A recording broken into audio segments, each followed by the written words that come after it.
این نتیجه تست یک ساکن شهر دوشنبه است که نشان می‌دهد به کووید 19 مبتلا شده است. این نفر نخواست نام و نسبش ذکر شود، ولی در صحبت بدون میکروفون گفت نخست همسرش و بعداً دیگر اعضای خانواده به کرونا ویروس سرایت شدند.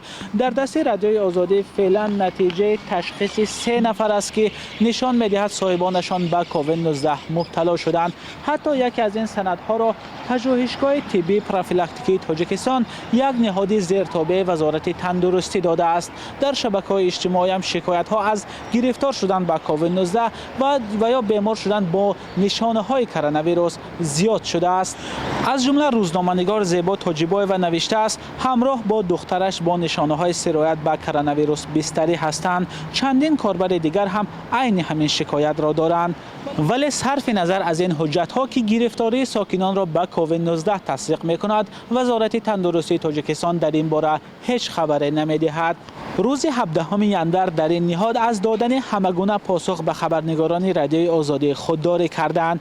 در تشخیصگاه‌های شهر دوشنبه هم که این شب و روز 3 آدم هستند از صحبت در این باره خودداری می‌کنند.